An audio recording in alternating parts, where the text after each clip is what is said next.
Hi there guys, and today I'm going to be reviewing Justice League Dark, I got it right, Justice League Dark Volume 2. Now I know it's been a year since I reviewed-ish Volume 1, but I had a bit of a debate whether to buy Volume 2 and I finally put up the courage and I bought it. So in this one there is 7 to 13 issues, which is quite a lot for a volume. It is really thick. It took me about a week to read, to be honest. There was a lot of information to process in this one, hence why I've got like the little white stuff just so I know what I'm talking about. So in this volume we go on to talk about it's following on from volume 1, so it's all to do with the vampires. It's all to do with like the fact that Jonathan's gone to Hal. He doesn't want to leave Hal, like, and they're trying to destroy this pure evil person, and they do, but in the consequences of that, Shade actually leaves the group, and Shade just kind of goes into like his own realm, I think, and he's with his girlfriend and stuff, and he just does his own thing now. But yeah, he left the group, and then we then go on to I can't say this guy's name, but we then go on to the baddie Frost. I'm not too sure how you actually pronounce it, but I'll just put his name here.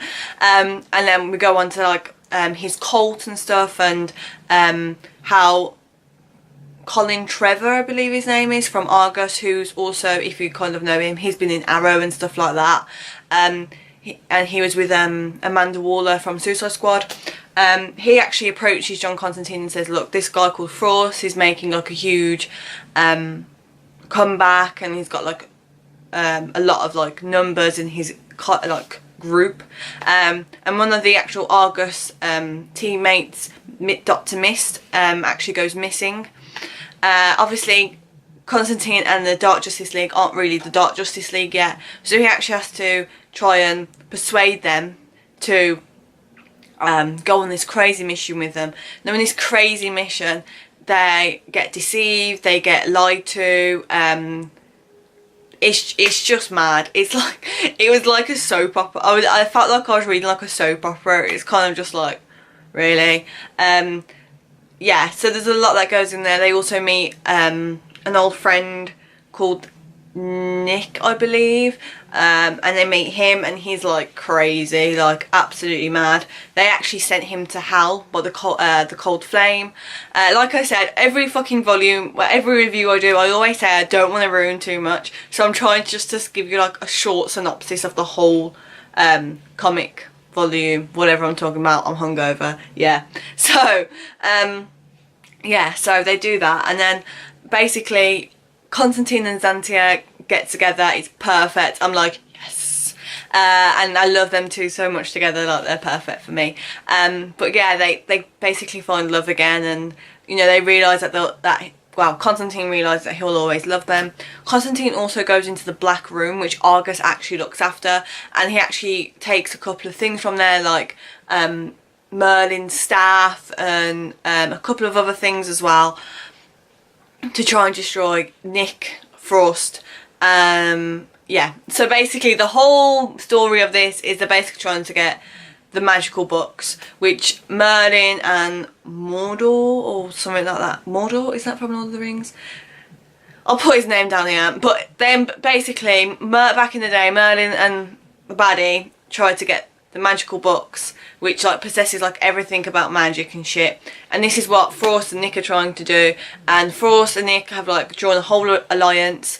Mist then deceives Argus completely and like goes along with them. We have like a really short story of like why Dr. Mist is doing that, and then we also have a short story with Constantine, Xantia and Nick, and how they became friends, and how basically Constantine became Constantine, really. It's quite interesting actually, but like I said, it was absolutely huge, and to tell you like loads of stuff, it's just too much, and this video is already 4 minutes long, so I tried to keep the videos as short as possible.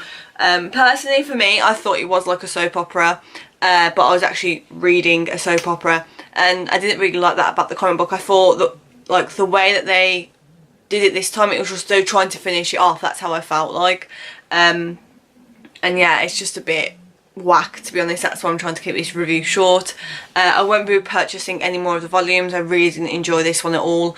It did leave on a cliffhanger. Am I bothered about the cliffhanger? No, I really couldn't give a shit, to be honest. It was just too much for me personally. It's just a letdown. It is really just quite a letdown, to be honest. I think it could have been better, to be fair. This actual comic book, I believe, in the shops are like £15–16, and I did actually buy it from the shop, so it's quite expensive as well.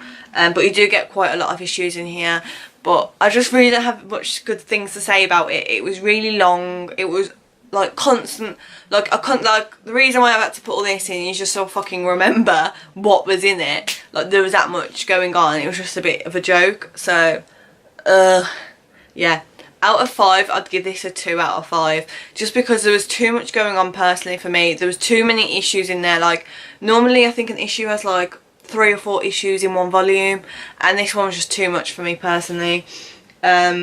So yeah, it deserves a 2 out of 5 for me.